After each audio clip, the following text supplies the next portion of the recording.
Hey everybody, hey everyone, welcome and happy Thanksgiving coming up. And thank you for sticking around and tuning in um, for a telecast that is about, I would say, an hour later than I intended. But hey, if you want to know why, the video at zenny62.com and oaklandnewsnow.com and oaklandnewsonline.com and Zenny, well, here, Zenny62 on YouTube. The current video, not this one, rather the previous one where I was shopping, is one key. Thanksgiving shopping, helping out and getting turkey and everything else, and then all that stuff, right? So I hope that you all are getting ready for Thanksgiving and hope you are where you're going to be. Last week, I made a video that called Jon Gruden's offense Stone Age. Stone Age. I repeat, Stone Age. Okay, that's exactly what I called it. Stone Age. And when I Googled Jon Gruden Raiders, it was one of the top 5 in Google News, the result. And I thought, wow, it was really prominent because it was all these basic titles, generic titles, and then Jon Gruden Stone Age. But it was a Stone Age approach. It was, I said it, I explained why. There was no huddle. There was an illogical use of plays that are commonly used with no huddle. There was no pre-shifting. Okay. For all of that, this game, it was like someone at the Raiders, maybe John himself, was watching my video while live streaming and said, yeah, I'm going to show that, Zenny. Even Mark Davis had brothers in the box. Seriously, right? I'm like, this is great. This is great. This is the Raider organization as I imagined it. This is awesome. Nice. The hallmark drive for me, hey, John Marks, how you doing? The hallmark drive of the win against the Cardinals was after the interception, the second interception, because we had 2 in the first half, and that subsequent drive to score, which was keyed by, among other things, for me, use of the no huddle, all right? And then Derek Carr rolling right out of the shotgun. I was like, yes, okay? And then pre-shifting, all in one drive. That drive showed what a mosaic of a Raider offense could look like and how effective such an offense can be. You're picking up good chunks of yardage, but consistently because you're unpredictable. It's not bad. It worked. And it wasn't the only time the Raiders exhibited a modernized offense or the logical use of sluggo pattern with Jared Cook to score the first touchdown, right? I mean, let's go over the stats real quick as we're talking about this, because in all, Derek Carr was 19 of 31 for 192 and 2 touchdowns. Now, I'm concerned about that. And one problem I do have, which is one that stopped me from saying the Raiders offense was state of the art. Notice I said modernized, right? But I didn't say it was state of the art. Was the stems of the pass patterns. They are too long with respect to the amount of time that Carr gets to throw. And there should be a series of one-steppers or no-steppers. That is, when you get the shotgun snap, as soon as you get the snap, pattern opens when you throw it. That is the shotgun equivalent of the no-hitch step throw in the Bill Walsh offense. So basically what you can do is you can go through the playbook, find those plays that are designed to be ran without a hitch step, but they're under center, right? And then install the shotgun variation. And voila, there you are. Because the pattern's already set up for you. Right? They're basically, 1, 2, 3, a throw. They're 3-steppers. But in a spread formation or shotgun formation, there would be 1-steppers, just one throw. That's it. because the time that it takes for you to get the snap of the ball and drop back and get the ball up and then drop back, that's replaced by the time that it takes for you to receive the snap as it's being tossed to you from the center and then get it. I mean, you get the advantage of the distance. Okay. So you take one step, you go. All right. So Michael, our line says young players on defense are looking good. I like the direction they're going. The young players on defense were good. There was, however, one item of concern I had, and that was with Mr. Kirk on the Cardinal side, caught that touchdown screen pass and catch and run. He's a fast player, no question about it. But I have concerns in an era when defense is supposed to be faster than offense in the NFL, for the most part, for those squads that don't have a Tyreek Hill or Mr. Kirk. But Kirk outran everybody. Okay, there was no one caught this guy. As the play unfolded, this man ran faster than everyone. I mean, he turned on the jets. I thought, holy schmoly. I mean, normally there's somebody on defense hustling and hustling and hustling, and they're closing the gap. No, this guy was doing that. Okay. So that tells me we need someone or some group on defense that's at least 2 or 3 or 4 guys that can run 4.1 and 4.2 40s. We need guys that are fast. Okay. We need guys that are fast. Right off the bat. So some of you are wondering now, can the Raiders run the table and go 8-8? You know, it's possible just by numbers and circumstance, right? But realistically, will the Raiders do it? And I can't see it. All right. As much as I'd like to see it, I can't see it.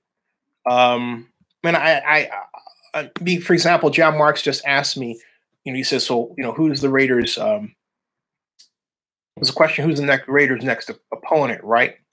And, the Raiders, come on, they basically play the very team that has found their new star, is their current star, their first-round pick quarterback, Lamar Jackson. That's the Ravens.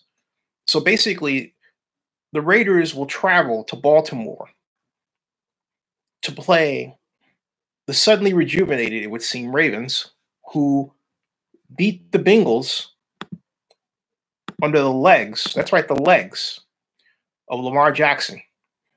He ran 27 times through 15 times? Contributed 250 yards of offense total. Very effective. Hey, Heidi, how you doing? Heidi from the UK. Pedro Gallardo. Pedro says, can't see us going 8-8. We still have to play Chiefs twice, not to mention Baltimore. And this one, as John Gonzalez noted, was a nail biter. And which gets me to the asterisk about this game, okay? John Marks is right. Lamar Jackson should have been a Raider. The asterisk of this game is that Josh Allen, the quarterback, was exactly what he was the tonic the Raiders defense needed. Why? Stare down.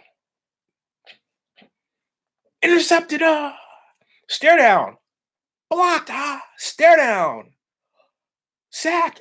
Stare down, right? He was staring down a lot. He was not throwing on time, afraid to throw. The Raiders are fortunate to face an offense that was a Stone Age this week, as their offense has been the Raiders for most of the year, say for this game. So, in fact, really, yeah, I haven't seen a game with this much variation. The Raiders are missing the short stems and also a more surgical use of motion, a more creative use of motion. If the Raiders get it into their head to be unconventional in their approach offensively, within the framework of what they're doing, I think 8-8 is possible because the nature of the Raider offense, as it is intended to be ran under Coach Gruden, is ball control. So if you can hold on to the ball for long periods of time, keep it away from the opponent, keep your defense, our Raiders defense, sitting and therefore resting. But then when the Raiders defense is on the field, be more daring in blitzes and alignments, fine. My concern with the Raiders defense, this is going to be a bit of a shocker, but it's still uncoordinated against the run as much as I'd like to see it. In particular, the Raiders don't teach the old Cowboys of the 70s style of gap control, where you had, the offensive lineman's head is here, so you were here. And if the defense is operating properly, you could see up and down the line of scrimmage the heads of the Cowboys defenders in a row, essentially forming a picket fence against the run, right? And then it would sort of collapse around the running back. The Raiders, by the way they play defense, don't identify that, don't allow that. While other guys are fighting and they're off technique a lot. And so with respect to what you would need to play a zone defense against the run. And so it's no surprise that the running back gets breakaway here or breakaway there. That's fixable. That's fixable. But in order for that to be fixed, Coach Gunther has to apply a type of technique that allows a bit for single gap control, as opposed to just everybody rushing into the same gaps at the same speed. So in 1960s, 70s defense parlance, I'm not saying the defender should spy, okay? But you learn something called the 88 keys technique, and that is 88 keys is, you have the piano, you have piano keys that are up, piano keys that are down, piano keys that are black, piano keys that are white. You play them you play them in symphony, right? Harmony. 88 keys is that you are a person is responsible for being the force person. The other person is responsible for being the soft play person. So the defensive tackle is the force person. The end is the soft person. The Dallas Flex defense evolved from that philosophy. It took the philosophy of 88 keys and it made it a formation. I'm saying that rather than make it a formation, because it has its drawbacks in terms of dry blocking, you just go back to the old 88 keys setup and you determine which linemen have that, pre-snap as part of the play, right? And then run the defensive play. And that gives you a better, theoretically better opportunity to control and run than the Raiders, I argue, currently present, because the Raiders don't have that. I can watch and tell that's not how they're playing defense. I'm not saying they're not paying attention to gaps. They are. But in terms of how they mine their gaps is different than how I would have my defenders mind their gaps. Okay, just saying. So Hennessy, how you doing? Hennessy hasn't been a while. Hennessy says, what happened with all the talk about Nelson going to be retired? He was on the sideline today. Get to that in a second. Michael Airline says, Jalen Richard needs to start over Doug Martin. He's a dual threat. John Mark says, congratulations to the Raiders for winning today's game. I agree. Gunther, John Mark says Gunther might be fired by year's end. I hope not. He just got there. And overall, I like the philosophy that he runs better than what we played last year for two reasons. First of all, it's more aggressive up front. Three reasons. Second, we're better against the run. Third, it's more easily diagnosable because of the style of defense they play, because of the philosophy. It's easier to look at it and fix it within the confines of what they were doing. Last year's defense, in order to fix what they were doing, you had to change it more to what they're having to running today. Not exactly like it, but with the Raiders last year, we're running essentially a two-down lineman, okay? A two-down lineman, a 5 linebacker, 4 defensive back defense. And the gaps in the defense were obvious. I pointed that out last year. The bubble areas were huge. The bubble areas, those areas that are left when you have a lineman here. Let's say this is the center, okay, right here. This is the nose tackle. This is the inside linebacker, and that's the end, okay? That's the guard, and that's the tackle. This is called the bubble area because it looks like a bubble, right? The Raiders essentially had a bubble area here, and then two bubble areas out here when they played that two-down lineman defense last year. And they had the ends. It was like this confusing blend. It's like, are you either an end or an outside linebacker? And they were essentially doing both. Okay.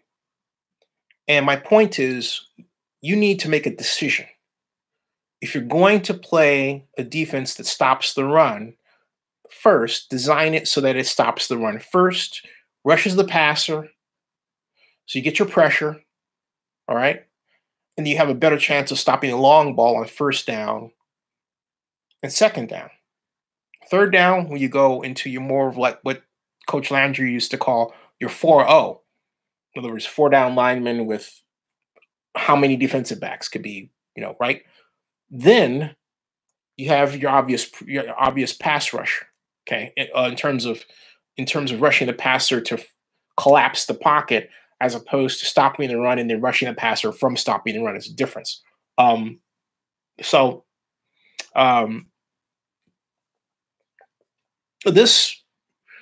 point is, I got a little off that track. I like this defense better. Gunther just got there. To fire him would be ridiculous. In fact, I'm not for firing anybody. I'm simply for just changing philosophies. So, hey, look, you can be firing somebody implies that their mental programming is such that they can't try another approach. I disagree with that. Billy Blades says, bad news for Raider fans. You gave the Niners #1 pick by strength of schedule. Whatever. That's not bad news for Raider fans, because I contend that the Raiders are going to have a hard time paying for the kind of picks they want until that stadium in Las Vegas is open and functional. Okay. So you guys are pining for the #1 pick. I can care less. All right. I really could care less. The Raiders' problem has nothing to do with players. It's how they're coached. It's what they're asked to do. All right. And I the one thing that really drives me nuts is this rampant, and I don't mean to be insulting, folks, but I'm just being honest. It's a certain anti-intellectualism that's almost like I see player, therefore I judge player, as opposed to understanding that the player is told to do something. I've said this before. I'll say it again. A player is only as good as what the coach tells them to do. In Derek Carr's case, Derek Carr told me in an interview, August 15th August preseason game against the Cardinals in 2015. I can't remember the exact date, but it was a Thursday night. Anyway, it's on Zinni 62 YouTube, and he says, "Hey, I only do what they tell me to do because I was really interested in. Hey, Jamal Mills, how you doing? Jamal Mills two things. First, Jamal Mills asked me about what's wrong with Atlanta because I'm out here. And then prior to that, I asked the question. The question was about Jordy Nelson. Let me say my point first of all. In fact, let me get off that before I get too far. First of all, the whole Jordy Nelson thing was some dude from some waiter website decided to get on Twitter, which is in the media today, which I hate and I like at the same time. But he puts out there that somebody told him Jordan Nelson was going to retire. He says, source says that Jordan Nelson is going to retire this week or something like that. And then when it turned out not to be true, rather than just admitting, cold blank that he screwed up, he tried to make it look like it was somebody else's fault. All right. And that didn't go anywhere. But Jordan Nelson had an injury. That's why he was on the sidelines. And as the whole retirement thing, it didn't happen. The fellow that heard it, who got it from somebody else, I don't know how he got it. But look, so what? He made a mistake. That's what happened with that. Now, Jamal, what's wrong with the Falcons? He says, I know we're talking about the Raiders mostly, but being an ATO all the time, what do you think is wrong with Atlanta? I think the problem with the Falcons is that you always have to look at defense, okay? And they haven't done a great job of replacing the impact players they had in Grady Jackson. When they had Grady Jackson, and even Coach Quinn gets after me about how I pronounce his name, but not Dante, but the fellow they got from the Kansas City Chiefs as a free agent that was very instrumental in them going to the Super Bowl. Dontari Poe. It was Dontari. So I would say Dontari, you would say Dontari. Dontari Poe. So when they had Dontari Poe and Grady Jackson in the middle at that tackle, and sometimes Jackson would go to end, the Falcons' defensive line was dangerous. And then Vic Beasley, right, as a rookie. And they are less dangerous. That line, and I'm not saying it hasn't been as effective. And that's the biggest difference of more than anything, except that under Kyle Shanahan, their offense the second year was more effective than Steve Sarkisian's offense his second year. And the problem there is that the Falcons have a lot of the Raider problem in that they don't.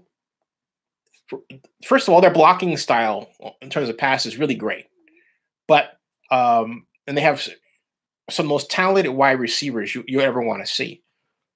But because of that amazing wealth of talent at wide receiver, the Falcons try to get the ball to them in conventional ways, thinking that the talent will make up the difference. But that conventional approach causes for them game plans that are less effective than they could be. So, hey, Donis, how are you doing? And now Billy Bray says the Falcons have a lot of injuries. The Falcons do have a lot of injuries, but I remind you that, look, the Falcons weren't exactly setting the world on fire when they came out. Okay. So I don't look at the Falcons injury bug as the issue. Again, all of you are focused on a player does well, therefore a player is good, as opposed to how a player is coached, as opposed to this. First of all, how players coached, and I'm not taking anything away from the technique of the Falcons at all. Dan Quinn's an excellent coach. How players coached, but what a player's asked to do in terms of scheme, which is different from technique. All right. And then, all right, how that team adjusts on film relative to what organizations do against them, which is consistently forgotten by fans. All right. I don't hear anyone ever give the Cowboys credit on that comeback drive. And not only that, and here's where a player makes a difference. Number 55 for the Cowboys, that guy is obviously good, okay? Vanderbeek, that guy is off the charts good. Their first round pick. I mean, when I first heard that they were picking him, I was like, what? But they made the right choice. He's better than Lee. Lee knows it. They've got a prodigy there at middle linebacker. He reminds me, he is as effective for the Cowboys today, Vanderbish, as Bob Brunig was in his day for the Cowboys of the 70s, the late 70s. All right. So Jamal Mills says, I agree. Oh, hey, Black Lion, how you doing? Michael Airline says Falcons secondary strap can't afford any defensive players. They look, our leftover Irvin. Yeah, they took Bruce Irvin, which I thought was good. But again, I don't fault. I fault the Falcons defense in terms of its mix of players to a degree.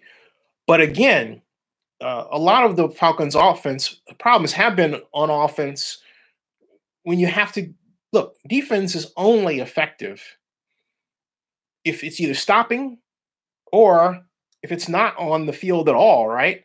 And the offense is doing the job of scoring. So guess what? If the offense gets more turns at bat, your defense is what? It's on the bench. It doesn't have to do as much work. So I can say that the offense of the Falcons has basically been the biggest handicap for its defense. All right? Because there are a number of games, even games that they won, like the Buccaneers, that they should have lost, where the defense did its job, or the Saints, where the defense did its job, but somehow the offense didn't do enough and it kept the opponent in the game. It always seems like the Falcons play to the level of their opponent. Unless, of course, the opponent is really like the Steelers did better than they are, or the Browns, okay? There's something where the Falcons don't this year. They seem to get up for certain teams. They seem to game plan for certain teams. And then against teams like the Browns, they kind of, where's my game plan? Where's my player? I lost. Oh my God, maybe. And the talk around here, and Jamal, you've heard it, is, hey, maybe we didn't take the Browns seriously.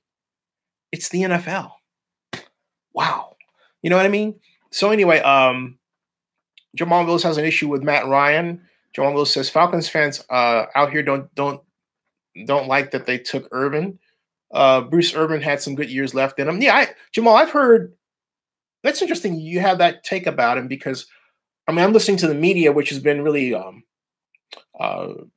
complimentary of Irvin, but of course that's the media here because they want access, right? Interesting you say that though. Muhammad Asari says, "Are you flying to Vegas to watch games? Why would I want to do that?" John Mark says Browns won today. Tom Collins says, what is wrong with the Eagles this season? Are the Saints favored for the Super Bowl? The Saints have to get past the Rams. I know they beat them once, but they still have to get past the Rams. This Monday night game is going to be a big deal. Billy Blade says the Falcons need more out of Beasley. I don't know that the Falcons need more out of Beasley. The Falcons need more out of their offense. Okay. Black Lion says the QB doesn't have that it factor. Who's QB? John Mark says Saints versus Rams in an NFC title game. Could be. Yeah, that's what it's looking like. Again, I want to clarify something because I know it may not make sense to you. Regarding the Falcons, I said that when they were at their best, they had this defense, they had this tandem of defensive tackles, Jackson and Poe. They really could collapse the pocket, right? And Jackson, remember, had 3 sacks in the Super Bowl. He was a force, okay? And they haven't had that in the middle. But also they had a Kyle Shanahan coached offense that had varied play design. It lacked the no huddle, but you know what? The effectiveness of the plays with respect to the defense they were being called against made up for that more often than not. Okay. So I quite enjoyed Kyle Shanahan's offense there. And Muhammad asked, do you think the Raiders should draft a quarterback from Oregon? No, I don't. I think that the Raiders should draft Tyree Jackson, who is, if you're going to have a guy like Patrick Mahomes, who can throw 80 yards on a dart, and you want to get back to the idea that, look, you want to throw deep, throw effectively, throw fast, throw quick. You need the guy from Buffalo, Tyree Jackson, 6'7", 243 pounds, and the quintessential laser rocket arm, right? I don't see that in the Oregon QB at all. I'm sorry, I just don't. So no, not at all. In fact, I'm gonna say something that I'll just say this straight out. I'm really tired of this situation where you have an obviously talented black quarterback that the scouts figure out some type of way to ignore or diminish. Uh, we need to talk more about Tyree Jackson. We need to talk about Amir Hall, out of historically black Bowie State University. Okay, and then how about the other person we're not talking about at all? And that's the Washington State quarterback who's in line for the Heisman. Okay, talking about Miss. I'm going to type his name in the computer mainly because it's one of those names that doesn't exactly roll off my brain. But Gardner Minshew. Gardner Minshew. Okay, and all right. Gardner Minshew, who's being touted for the Heisman. How about Gardner Minshew? All right, who, as a fan of the air raid offense, I think is a better prospect for the Raiders than Oregon's QB. Just saying. Billy Blade says if the Bears had a better QB, they would be a threat. Are you kidding me? The Chicago Bears are just one. They're a total threat. And Pedro Gallardo says getting the vibe that Derek Carr has worn out is welcome. Why? Because he had an argument with Jon Gruden? Look, John likes to argue. Okay? I mean, that's the way he is. I would not read that way. Black Lion says, you put Brady on the Falcons and they would be undefeated this season. No, they would not. No, not at all. In fact, Black Lion, that's a perfect, oh God, it gives me a headache. That's a perfect example of what I'm talking about. You stripped away a player out of the system that basically is his Iron Man suit, talking about Tom Brady. You think he's going to be the same player in Steve Sarkisian's offense? No. Tom Brady would wind up punching Steve Sarkisian in the nose with some of the things that he does. Talking about Sarkisian. So no, okay? Absolutely not. Brady would go ape. He would be throwing things on the sideline. No, absolutely not. No, do not insult Tom Brady. Do not insult Tom Brady like that. Please. Not at all. Learn playbooks, folks. Learn plays. Learn systems. There is a number of great blogs about football strategy. There was one that this guy, Chris Brown, had ran until a year ago. I don't know what happened to Chris. It was called Smart Football Analysis and Strategy by Chris, but he had very focused on Southern football, like SEC, fine. Great analysis and history. A lot of his stuff was written up in the old Grantland publication and everything else. There was one there. There's a couple of spread offense blogs, which are also Twitter accounts. Get to know plays. Understand plays and formations as they unfold. Just like what a wishbone looks like, right? We get to that level of understanding about the modern game, because when you understand systems, when you understand how to recognize who's running what system, I'm telling you, the game of football will take on a different look than it does. It won't be about just players. It'll be about systems and formations and calls and blocking. And then you'll understand why some coaches like Dana Holorgeson at West Virginia, awesome offense. Or Mike Gundy at Oklahoma State. Did you guys see that game? Incredible, okay? That was fun to watch. Or how about Cliff Clinsbury at Texas Tech and his offense? Wow, okay? Patrick Mahomes played there, okay? So Black Lion says, Michael Lion says, Raiders need a veteran QB to push Carr. I would like to see RG3. Well, they had EJ Manuel, and Tokyo says, who wins Michigan versus Ohio State? I'm going to pick Michigan. Pedro Galaro says, well, people are saying let's draft this QB in the upcoming draft, including me. You need to think of, if you have that many picks, that wealth, you need to think about a quarterback for the future. Jamal Mills says, but most people would get mad, but I don't like Brady that much at all. But I do think he has a killer instinct that Matt Ryan lacks. I think Tom Brady has a system that Matt Ryan lacks. Okay. He has the role. It's called the Ron Earhart, the Earhart blank system. Earhart, what's the other guy's name? Ron Earhart developed the system, not Earhart Belichick. It's what is it? Earhart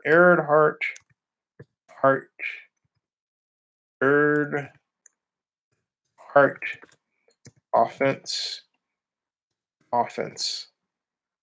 Perkins Earhart. That's right. Perkins Earhart offense. That's what it is. It's the Earhart Perkins system. And it's that's what they call it. But the whole point is, and there's a number. If you type, and I wish I had a camera. Oh, you know what? I do have a camera. You can do it this way. Yeah. I just take a photo of it like this. And you could turn it this way, and then all right. Okay, and then if I go back here, right, and then I show you this, okay. Oops, excuse me, that's me. Show you this, all right. This is it. See this? Perkins Earhart offense. That's what you search for. That's the Patriots offense, and get to know how that offense is designed, and how not only how it's designed, but how it's evolved in the way that Belichick thinks about it. For example, in 2006, I'll never forget, there was this great New York Times article that still may be findable today. Let me say 2006, NY Times, New England Patriots, Urban Meyer, and then Josh Daniels, yeah. It was a great article that I ran across, and it was, can't seem to find it. Oh, it sucks. But I can tell you what it was about.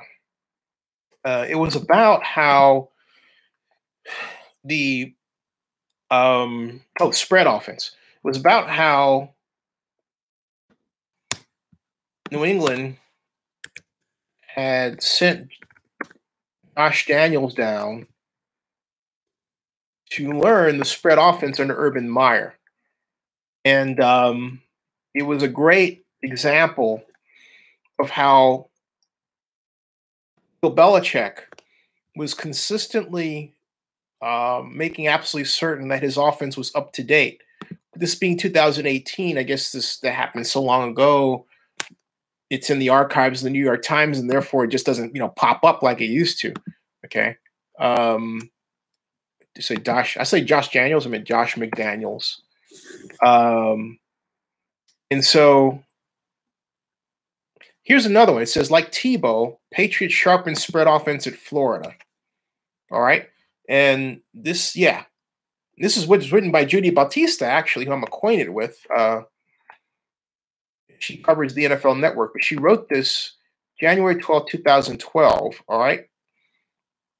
And undoubtedly, yeah. And she wrote about how the Patriots version of she basically wrote this article based on what I originally read in 2006. Okay. And they were talking about how a lot of the Patriots offense came in Florida, and then so she updated what was written before Judy did. So anyway, all right. Now let's see here. Black Lion says, you bring in an offensive coordinator that fits what Brady does. Who said they would keep the one they have now? Well, that's the implication. All right. In other words, when you say bring Brady in, no one said, oh, bring Brady and Josh McDaniels, or bring Brady and the Perkins Earhart system. You just said bring in Tom Brady. It's a big difference. All right. Jamal Miller says, I definitely agree that 1000% I think Brady thrives in his system. I used to argue because everyone used to try to tell me that Brady could win a Super Bowl with the Raiders. Nonsense. Exactly. And Billy Blaze says, do you think Gronk ends up in Oakland? I think his days are numbered in New England. I think Rob Gronkowski paired with Jared Cook is something that should have happened this year with the Raiders. Because can you imagine Jared Cook and Gronkowski on the same team? Shoot, we may see that in this year's Pro Bowl the way Cook is playing, right? You've got this explosion of tall, fast wide receivers and tight ends. Look at Mike Evans with the Buccaneers, right? Look at Stanford and their wide receivers. Okay, they're like 6'7". Okay, so there's definitely an obvious path toward a future with these kind of players. So, and Tokyo says, congrats to Hugh going back to Cincinnati. And now Hugh is a marvelous talent and a marvelous football mind who definitely deserves to have a job somewhere in the National Football League. Okay. And it's interesting. Now they're saying he's basically coaching the Bengals for free, I guess, because he's still getting paid. And it says that he's the Cincy Jungle reports that he may be running the Bengals defense. Is what I'm reading here in a few weeks per report. And this title has this little subtitle that goes, huh? And I'm like, huh? Okay. As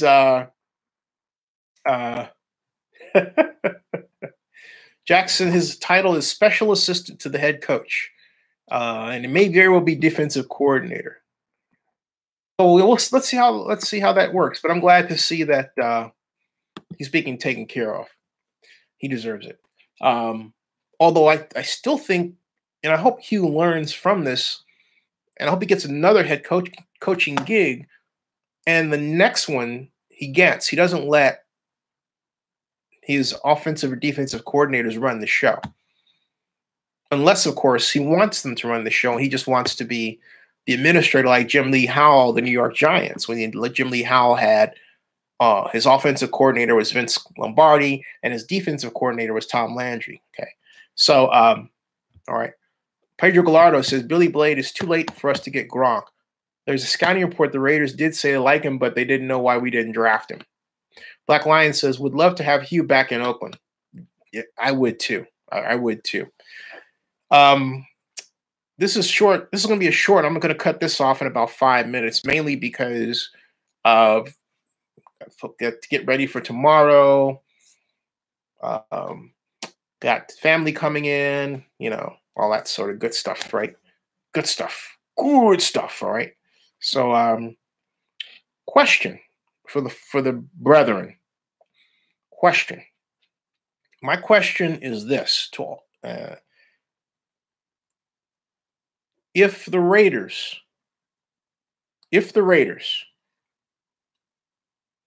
were to decide to play their games in Levi's Stadium next year, would you go to see the games? Y for yes, N for no. Just curious. Oh, by the way, Coach Gruden, if you're watching, congratulations on the win. Much better offense, my friend. Much better. And Mark, glad to see you're having a great time in the box there. That was nice to see. It's always nice when you get a win, isn't it? But anyway, I'm curious, folks. If the Raiders are at Levi, will you go and see them? There's 23 people out there. 3 thumbs up. No answer. Tom Kohler says no. What is with the lawsuit? Hey Tom, you didn't see? I'll go to Oakland News Now.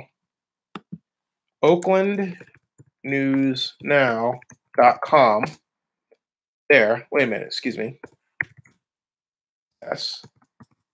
OaklandNews.com.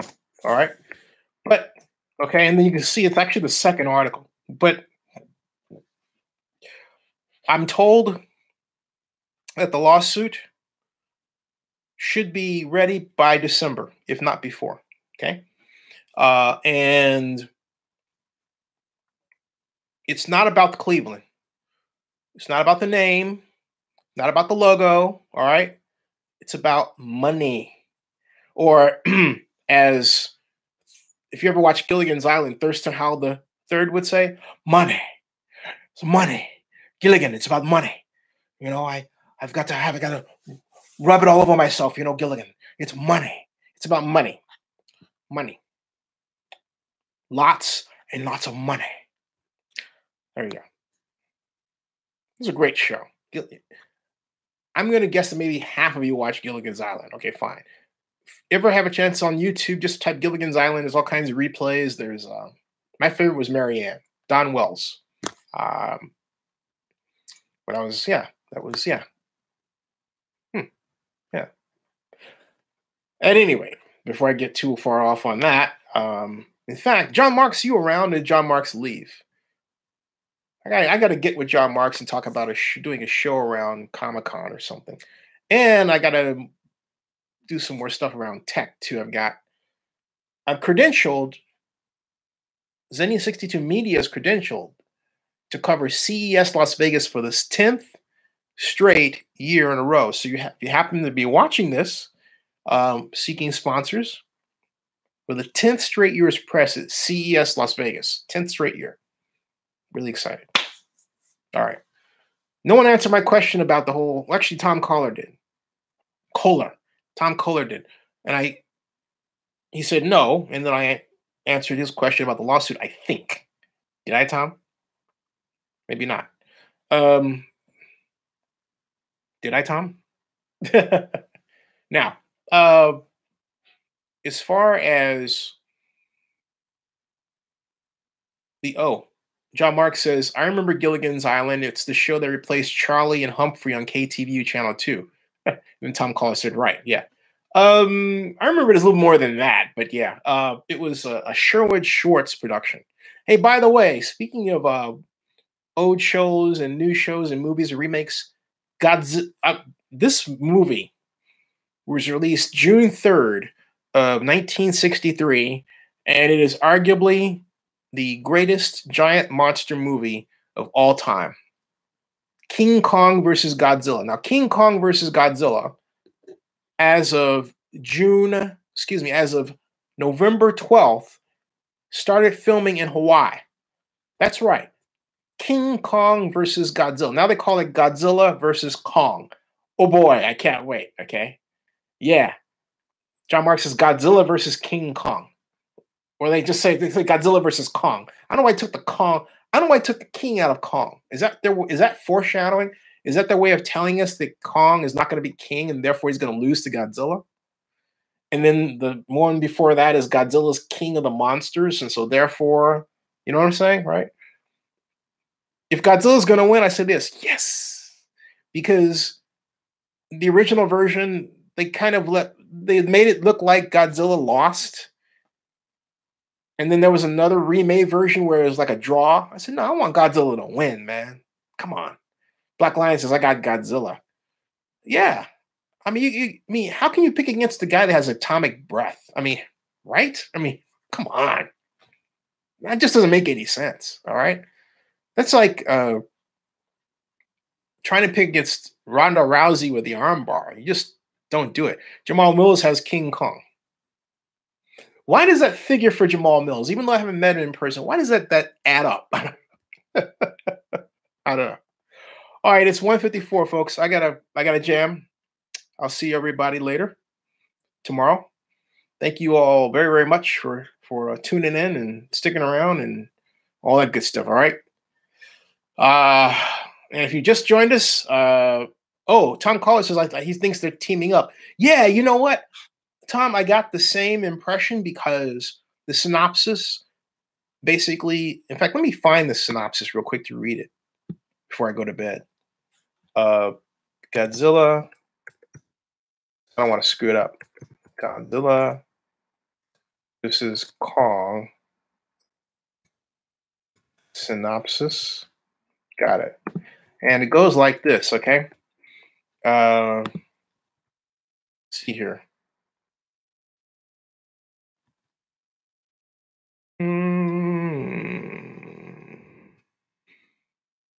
Screen Rat says Godzilla 2's ending. Godzilla versus Kong synopsis may spoil Godzilla 2's ending. Interesting. Okay, it says Godzilla King of the Monsters is six. Oh, here it is. At a time when monsters walk the earth, humanity's fight for its future sets Godzilla and Kong on a collision course that will see the two most powerful forces of nature on the planet collide in a spectacular battle for the ages. As Monarch embarks on a perilous mission into uncharted terrain and unearths clues to the Titan's origins, a human conspiracy threatens to wipe the creatures, both good and bad, from the face of the earth forever. And I think that's where Tom, says that he thinks they're teaming up. Yeah. And Brock Lion says, "Oh, there will be a knockout, drag out fight. Have you seen it?" And Silver and Black says, "Raiders will be King Kong in the NFL soon. All ship jumpers and haters will regret their choices. Good night." Okay, so says JT the Brick. Only JT. There's got to be JT the Brick because that's something that JT the Brick would write on Twitter. Okay. That's JT. Welcome to the show. Why don't you just say, "Hey man, I'm JT. I'm writing you from Las Vegas." Ding. Love you, man. Because only JT the Brick would write that. Okay. John Mark says, "Bring back the smog monster." All right. Gotcha. And Silver and Black says, "Nah, I'm Mike. Mike, I'm headed to bed." All right, folks. Oh, whoa. Before I head to bed, one thing. I gotta read this. This is a Screen Rant, and I might even reblog this because Screen Rant claims that Godzilla versus Kong synopsis may spoil the ending of Godzilla King of the Monsters. All right. And this was written like yesterday. So it goes like this. It goes, Godzilla King of the Monsters is still 6 months away, but the plot synopsis of MonsterVerse Showdown Godzilla vs. Kong may have already revealed its ending. The MonsterVerse is now on a rampage. After successfully rebooting both Godzilla and Kong, Legendary are moving apace to bring more Toho creatures to the shared universe and eventually pitting the two icons against each other. Next May sees the release of Michael Daugherty's Godzilla 2, subtitled King of the Monsters, which will see Gojira taking on King Ghidorah, Mothra, and Rodan. But the real challenge is in 2020, when Adam Wingard's Godzilla vs. Kong will be unleashed on the world. Production has recently begun on the next movie, accompanied by an official cast list and production synopsis, which I read to you. While this at first seems rather standard, confirming characters back from Godzilla 2 and teasing the Titan showdown to end all showdowns, it actually reveals a lot about where King of the Monsters will leave Gojira, Monarch, and the world of the Monsterverse. Here's what we think it reveals. It says Vera Farmiga definitely isn't in the main cast of Godzilla vs. Kong. And it says, while Godzilla, King of the Monsters stars Millie Bobby Brown. How did she get so popular? Oh, Stranger Things. Okay. And Kyle Chandler, Friday Night Lights, have been linked to Godzilla vs. Kong for months now. Conspicuously absent has been Vera Farmiga. Farmiga plays Dr. Emma Russell in Godzilla 2, a monarch scientist kidnapped by an even more mysterious organization, while Brown and Chandler play her daughter, Madison, and husband, Mark, respectively. Based on the Comic-Con trailer, it looks like King of the Monsters, for all of its sprawling ensemble casts and city-smashing action, will be very much a family affair. With the release of the cast list, it is confirmed that Farmiga isn't set to return for Godzilla vs. Kong, but her character's immediate family are. The immediate suggestion is that Emma will die during the events of Godzilla 2, possibly sacrificing herself for the greater good.